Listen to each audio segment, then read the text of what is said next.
천상의 목소리보다 더 아름답습니다.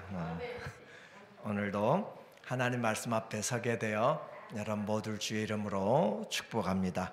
오늘은 노아의 동행이라고 하는 주제로 말씀을 같이 나누도록 하겠습니다. 올해 우리의 교회의 1년의 목표는 주님과 동행입니다. 주님과 동행할 때 하나님을 기쁘시게 하고 또 하나님을 기쁘시게 하는 그런 증거를 얻는 열매가 맺히는 삶을 기도하는 것이에요. 그래서 에녹은 무드셀라를 낳고 몇 년을 동행했어요? 300년을 동행했는데 주님이 부르실 때까지. 그래서 우리의 동행은 한 번 하고 마는 것이 아니라 주님이 부르실 때까지 동행하는 것, 그것이 얼마나 귀한 은혜인지 몰라요. 그리고 동행하면서 같이 가면서 가장 중요한 것은 마음이 맞아야 되잖아요. 마음이 맞아야 그 동행에 기쁨이 있고 은혜가 있고 감사가 있지, 그 동행하는데 지옥 같고 힘들고 그러면은 하드타임 되고 그러면은 안 되는 거잖아요. 주님을 기뻐하고 주님을 신뢰하고 그렇게 할 때 우리에게 그 동행이 힘을 얻게 되는 것이에요. 그래서 이 동행하면서 하나님을 기쁘시게 함으로 하나님이 예수님을 홀로 두지 아니하였다라고 하는 것이고, 그래서 오늘 우리에게 동행 할라크라고 하는 것은 산책하다, 걷다라고 이야기했어요. 이제 오늘은 이 노아의 동행을 같이 보게 될 건데, 노아의 내용을 보게 되면 그의 족보를 보면 우리에게 말하기를 노아는 우리에게 에녹의 그 증손자가 돼요. 그래서 에녹은 무드셀라를 낳았고 또 무드셀라는 라멕을 낳았고 라멕은 노아를 낳았더라라고 하는 그런 족보에, 그래서 에녹이 65세에 무드셀라를 낳고 365세에 죽었고 365세 죽은 것이 아니고 하늘나라에 갔는데 그렇게 승천했는데 제가 잘못 기입을 했네요. 무드셀라는 187세에 라멕을 낳았고 이때가 에녹이 252세, 그리고 라멕이 182세에 노아를 낳았는데 이것은 에녹이 사후가 아니라 떠나간 후 669년 이후. 그래서 이 노아의 인생을 보면 참 가운데 달이에요. 그래서 홍수 전과 홍수 후에, 그러므로 노아는 아담과 셋과 에녹을 제외하고, 왜냐하면 에녹은 짧은 삶을 살다 갔기 때문에 이 에녹을 제외하고 모든 조상들과 함께 잠시 동안이나마 생활을 했고, 또 홍수 이후에 우리에게 나오는 믿음의 조상들과 10대 조상들과도 같이 했던 그런 시간을 가졌습니다. 이제 이 시대가 어떤 시대였는가? 악한 시대. 이 노아가 살았던 시대가 악하다. 6장 5절에 보니까 여호와께서 사람의 죄악이 세상에 가득함과 그의 마음으로 생각하는 모든 계획이 항상 악할 뿐임을 보시고, 사람의 생각이 항상 악하다라고 그렇게 표현하고 세상이 악으로 가득 찼고, 12절에도 하나님이 보신즉 땅이 부패하였으니 이는 땅에서 모든 혈육 있는 자의 행위가 부패함이었더라. 살아가는 것이 모두가 다 악한 죄를 행하는 곧 하나님의 기준에 맞지 않다라는 거죠. 그래서 토부 선하다, 아름답다, 그것은 좋다라고 하는 것은 하나님이 지으신 대로 그 쓰임에 합당한 것이 좋고 선하고 아름다운 그것인데, 하나님 보시기에 목적에 빗나가 버린 거예요. 하말티아 죄가 그렇게 관역을 빗나갔다라고 하는 것처럼,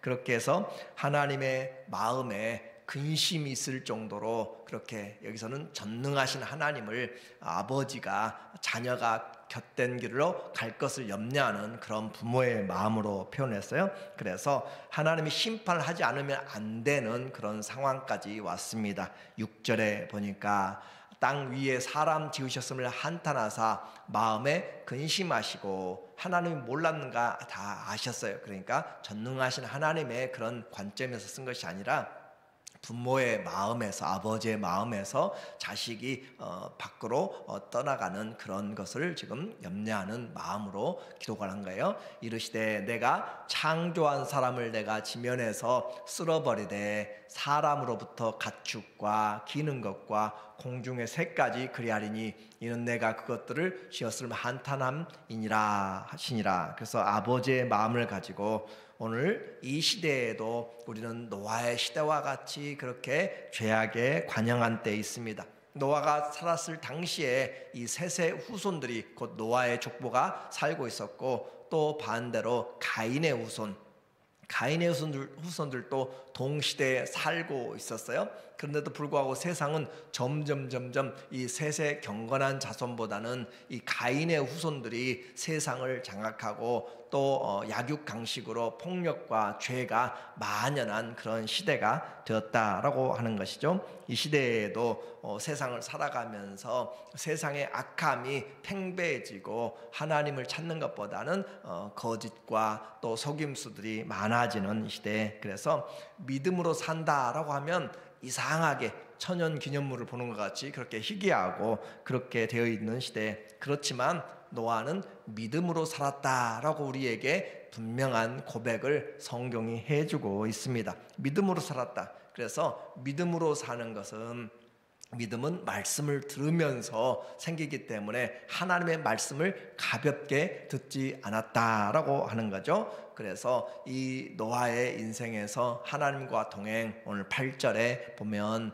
그러나, 그래요, 세상은 패역하고 세상은 자기 갈 길로 자기가 왕이 되어서 살았지만 그러나 노아는 하나님께 은혜를 입었더라. 헨이라는 은혜가 처음으로 성경에 등장하고 있어요. 그래서 이 은혜는 마지막 요한계시록 22장 마지막 절까지 너희 모든 무리에게 주 예수님의 은혜가 함께 있을지어다 라고 하면서 그 은혜가 계속적으로, 우리는 은혜가 있어야만 살아갈 수 있는 사람들, 그래서 하나님께 은혜를, 여호와께 은혜를 입었다라고 하는 것을 공동 번역에서는 하나님 마음에 들었다라고 표현하고 있고, 메시지 성경에서는 하나님의 눈에 쏙 들었다라고 그렇게 표현하고 있어요. 그래서 동행하려면 마음이 맞아야 되고, 그래서 하나님의 눈에 쏙 들었다. 이 걸어가는 걸 보니까 다른 사람들은 다 치우쳐서 넓은 길로, 자기가 원하는 길로 가는데 노아는 그 넓은 길, 사망의 길로 가지 않고 좁은 길이지만 생명의 길, 하나님을 사랑하는 믿음의 길로 가니까 눈에 쏙 들어왔다라고 하는 거죠.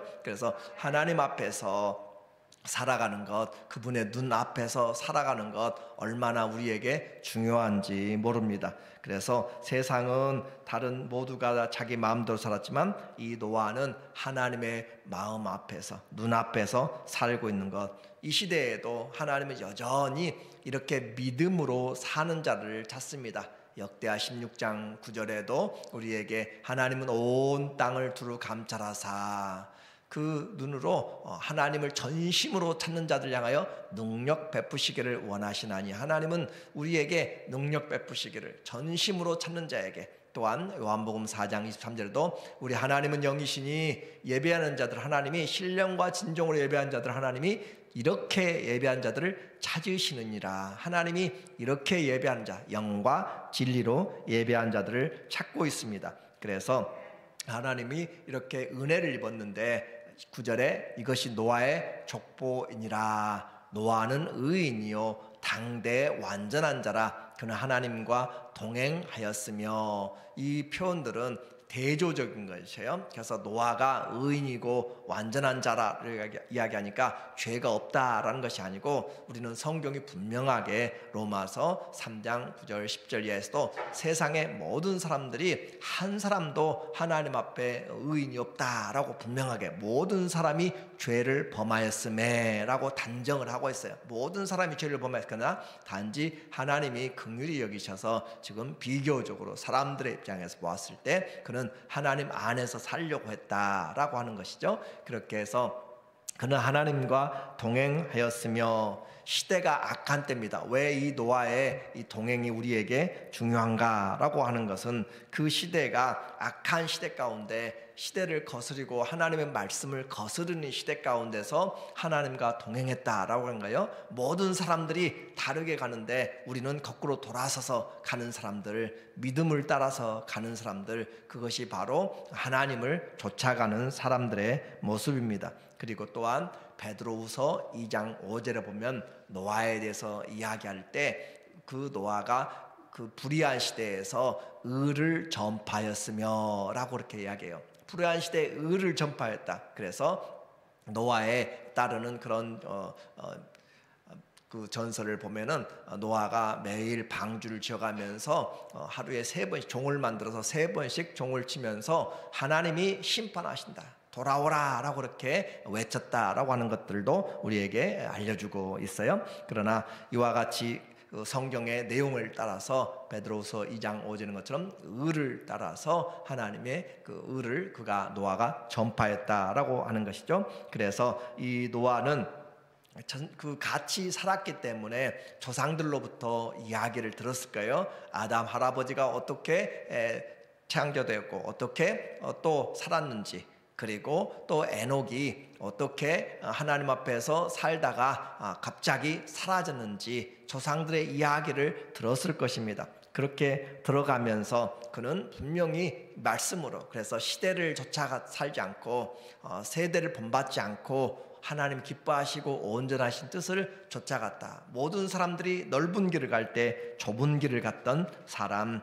그러므로 히브리서 11장 7절에 노아에 대해서 우리에게 또 한 번 이야기해줘요. 믿음으로 노아는, 그래요, 믿음으로, 우리의 삶은 믿음으로 사는 거예요. 의인은 오직 믿음으로 살리라. 주님과 동행할 때 우리의 살아가는 것은 오직 믿음으로 살아가는 것.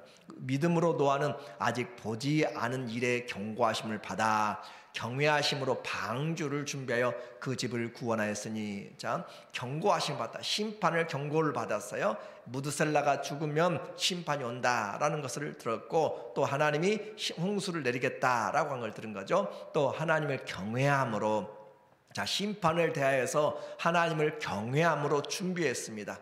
똑같은 사건들, 심판을 경고받았던 사람들이 많이 나타나요. 소돔과 고모라에서 롯의 사위들도 하나님의 천사들 통해서 심판하신다 분명히 경고했어요. 그러나 그들은 그 심판의 경고를 농담으로 알았어요. 그러나 이 노아는 그 말씀을 하나님을 경외함으로 방주를 짓는데, 그 방주 짓는 것이 결코 쉬운 일이 아니에요. 이제나 저제나 하지만은 1년, 10년, 100년이 지나가도록 오지 않는, 그러나 그렇게 긴 시간 동안 사람들에게 미쳤다는 소리를 들어가면서 온 가족이 그렇게 살아가는 것은 결코 쉬운 일이 아니었다. 그래서 우리에게 믿음으로 살았다라는 표현을 하고 있는 것이에요. 하나님을 경외하기 때문에 생활도 해야 돼요. 우리의 오늘 이 6장에 보면은 노아가 살면서 셋과 함과 야벳을 낳았더라. 동행하면서, 우리는 동행하면서 하나님 앞에서 살아가는 삶. 그래서 이 노아가 가족들과 함께 어떻게 보면은 방주를 짓기 위해서 지금 살고 있는가요? 사는 목적이 달랐습니다. 성도들도 우리도 하나님의 영광을 위해서 살아가는 것, 이제 하나님과 동행하는 것 쉬울 때만이 아닙니다. 쉬울 때만이 아니라 가장 어려운 환경, 세상이 지금 어렵고 또 음란하고 시궁창 같고 전염병처럼 퍼지는 그런 환경에서 하나님을 경외할 줄 아는 사람, 하나님의 말씀을 무시하지 않고 듣고 사는 사람, 그 사람이 하나님과 동행합니다. 그래서 주님과의 동행은 결코 쉽지 않아요. 때로는 내 성격을 죽여야 되고, 때로는 하나님 앞에서 그 말도 안 되는 것 같은 그 일들을 바라보면서 해야 돼요. 그래서 인생의 목표가 되어야 동행할 수 있습니다. 하나님이 최고 우선이 되어야 동행하지, 안 그러면 다 내 마음대로 가버려요. 내 마음대로. 많은 사람들이 자기 길로 갔고, 주님께 왔던 사람들 다 대많은 세상을 사랑해서 떠나가 버렸고, 누가만 나와 함께 있느니라. 모든 사람들이 자기 일을 쫓아가되 디모데만 나와 함께 있어서 그리스도의 일을 위하여서 그가 수고한다라고 하는 것처럼, 우리에게 하나님이 이 동행이 우선되지 않고 하나님이 우선되지 않으면 결코 동행할 수가 없습니다. 그러므로 이 시대에 우리는 갈수록 힘들고 경건 생활이 힘들어지고 세상의 쾌락과 자랑과 욕심이 대세가 되는 그런 시대에 하나님 앞에서 어떻게 하나님의 눈에 쏙 드는 사람, 하나님 마음에 합한 사람, 다윗과 같이, 그래서 우리에게 이 노아가 당대에 은혜를 입었더라. 이 은혜를 입음으로 그는 끝까지 하나님과의 동행을 할 수가 있었어요. 그래서 하나님과의 동행은 증거를 만들어냅니다. 믿음의 흔적들을, 같이 공룡이 살았던 흔적들을 우리가 발견하고, 그런 것처럼 하나님과 함께 살면 함께 사는 흔적들이 나타나게 돼요.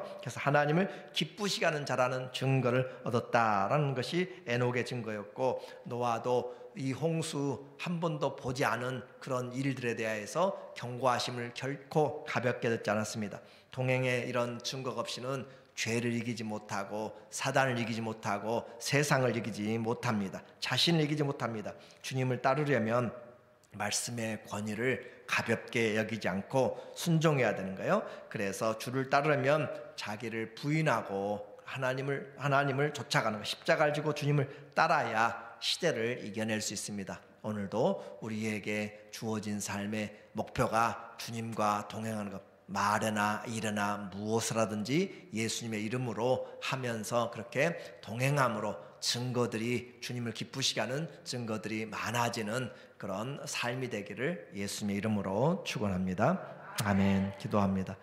하나님 아버지, 좋아서만 동행하는 것이 아니라 힘들고 어려울 때도 세대를 본받지 아니하고 오직 우리의 마음을 새롭게 함으로 변화를 받아 하나님의 선하시고 기뻐하시고 온전한 뜻이 무엇인지를 분별하며 순종하는 동행의 삶 되게 하여 주시옵소서. 예수님의 이름으로 기도합니다. 아멘.